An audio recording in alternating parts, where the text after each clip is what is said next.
more or less pataas na nito yung presyo niyan. Yung Mega Evolution Pokemon Center, napamahal po ang bili ko. So, pero okay lang kasi long term naman tayo. So, ang point of view na rin dito, long term horizon. Kapag long term perspective po ang pinag-uusapan natin, kahit medyo mataas yung nabili, kakainin lang po ng panahon yon, ng demand, over time.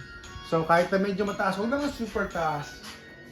Kung mataas ng konti nyo nabili, kakainin lang po yun ng panahon as long as ma-hold ninyo ng at least around 2 to 3 years, mga kababayan ka Pokemon. Ascended Heroes, check nyo po sa ating Shopee ang ating Ascended Heroes. Available po yan sa Shopee natin. Jesra Trading po. Jesra Trading, minsan may mga voucher, depende sa voucher, may nakakachamba, may nakakachamba 2,000 pesos voucher. So may mga ganun. So may mga bumibili sa atin 2,000 pesos voucher. Ewan ko kung paano nagagawa yun, pero may nakakabili. Pero regularly yung Mega 1,200 voucher, yung iba may 1,500. So hindi ko alam kung ano po yung patakaran ng Shopee doon or ng ibang mga platforms. Sir Justin, boom boom boom. Sir Reggie, boom boom boom. Sir JF, boom boom boom. Comment lang po kayo. Comment lang po kayo mga kababayan ka Pokemon. Samahan nyo lang po kami. Paldea Evolve, 9,000 pesos. Ito prismatic, hindi nyo pinapansin na nakaraan mga 3 weeks ago. Binibenta ko lang ng 8,000. Ngayon, 8,800 na po tayo sa Prismatic Evolutions. Prismatic Evolutions, 8,800 na po tayo. Bagsak presyo na po yun. Below market na po yun kung tutuusin.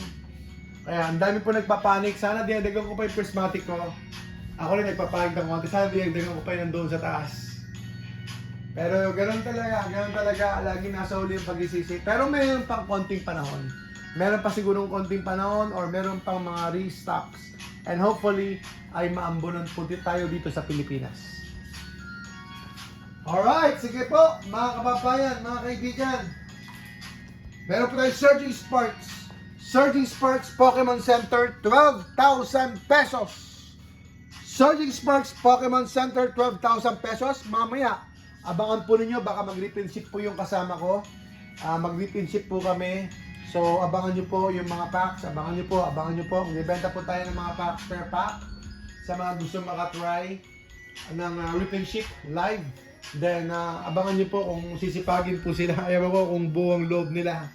Ayan, Tyranitar Lucario Premium Collection. Binibenta po natin ng, gumalaw. Pwede bang gumalaw, umurong ko lang.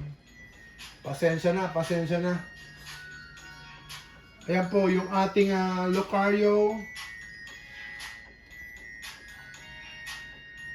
Yes po, Sir Mando! Congratulations! 13K lang daw po yung SPC. Yes po, papad po talaga kayo. SPC is very good. Binili ko po yan ng 16, 17. Ganun po ang bili ko doon. Kasi una pa lang SPC binili ko na agad. Kasi I believe on that product. Pero ang problema, napamahal ang bili ko at bumagsak nung around December or January, sabi natin January, ayun, hindi ako bumili. Pero napamahal ang bili ko, mga 16, 17 ganun na yung bili ko. Hanggang 18 pa nga yata. Pero okay lang kasi long term naman ako. Long term, hindi ako namumblema, hindi ako nag-aalala. Basta happy lang tayo dito, good vibes lang tayo dito. Yun ang mangyayari kapag long term. Pero kapag flipper kayo, or gusto nyo kumita kagad, or magbenta, mag-resell, then it's a different story. May stress kayo, may pressure kayo. Pero pwede rin. Pero you just have to buy the product in a very, very low price po. Or yung price po na acceptable po siya. Pero syempre, mas maganda kung MSRP. Pero saan ba yung MSRP, di ba? Chamba-chamba na lang po yun. Pre-order. Sabi ko nakaraan, Money Game. Yes po, pre-order. Nang hirap na po ng pre-order ngayon. So, better off na i-discourage yung mga tao sa pre-order para magkaroon po na mas maraming products it goes both ways. Pwedeng positive, pwedeng negative.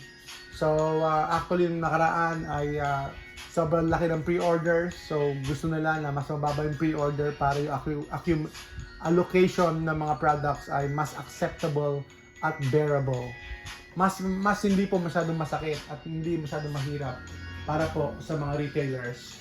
Boom, boom, boom! Imagine mo naman, 8% ang allocation. Imagine mo yun.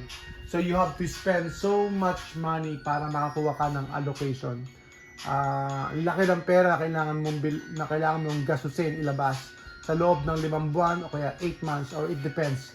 It depends with the product kung gaano mo katagal pa ibibigay yung pera mo or may stock yung pera mo na hindi mo pa alam kung ano mangyayari sa allocation. So it goes both ways. Ang ibig sabihin, syempre pwedeng umorder na mas marami pero lilit ang allocation. Pero kapag kukunti ang pre-order, then lalaki allocation. Pero ayun, lalaki ang allocation ng mga customers o ng mga retailers. Para hindi naman masyadong magasayang yung pre-order na pera.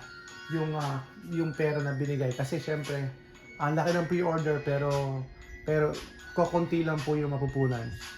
So yan po mga kaibigan, tsambahan na lang po ang MSRP, pipila tayo, at kahit sa abroad pumipila din, and then may limit na rin po. So that's part of the story, demand. So everybody's going back to the hobby because of the demand, because of the pricing, because of Ascended Heroes. At saka yan na naman po mga kaibigan, yung mga 30th anniversary. Hang on. Tutok lang kayo. 30th anniversary, sabi ko sa inyo na sobrang napaaga yung benta ko. Lahat ng 30th anniversary ko, I think I sold it early last year, 2025. Binenta ko po lahat ng 30th anniversary ko. Meron ako naiwan ng iisa na UPC. So, yun po mga kaibigan, mga kababayan ka Pokemon! Grabe nangyayari. Available po ito. Nagbebenta po ako ng paminsan-minsan. Ayan, available ko po ito. Ibenta ko ng 28. 28 na lang po ito. 28 na lang po yung bagsak presyo. Ibinagsak ko na po yung presyo niyan. 28,000 Charizard UPC. Wala lang masyadong hype dito ngayon. Pero ito po, bumuka lang po ng konti yung kanyang seal dito. Ayan o. Mga 1 inch lang naman po yung buka niyan. Yan lang po. Naka-plastic cover na po siya. So ito po yun, 28,000. 29 po ito nakaraan, pero gawin ko ng 28. So PM nyo po kami, Sir Chris, or meron po tayo sa Shopee. So pakipin natin yung Shopee natin, yung ating ipipin ko na lang para makuha ninyo yung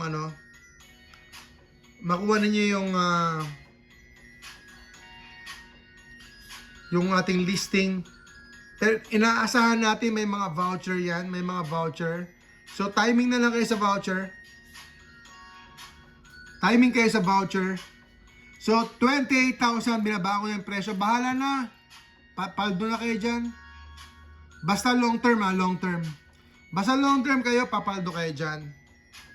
For sure, kasi meron tong meron tong Evolving Skies. Promo pa lang, masisiyahan na po kayo. Promo na lang, masisiyahan na po kayo. At saka Surging Sparks, available Pokemon Center, dalawa na lang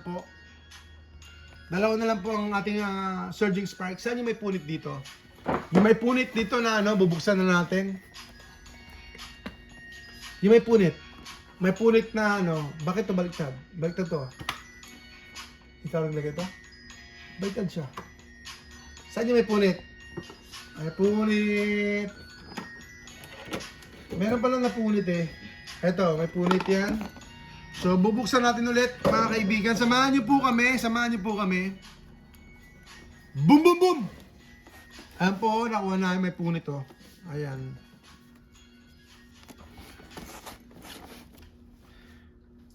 Magandang araw po sa inyo lahat. Good vibes lang tayo rito. Naibanan pong prismatic. Siguro sa ibang araw na yan. Boom, boom, boom! Let's go! Mga kababayan ka Pokemon, samahan niyo po kami. Dito po sa Jessa Trading. Masyadong close up ha.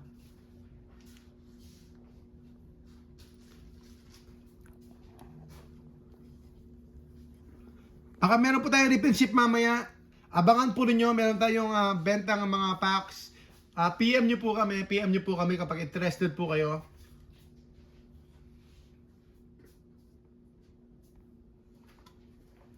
Sana makachamba tayo. Ito po ay galing sa natin to. Pinabili ko po ito pero iba naman po ito. Pinabili ko po ito sa pinsang ko or yan, sa Baguio. Boom boom, isa lang ito nakuha. Boom boom boom! Mga kababayan ka Pokemon, let's go!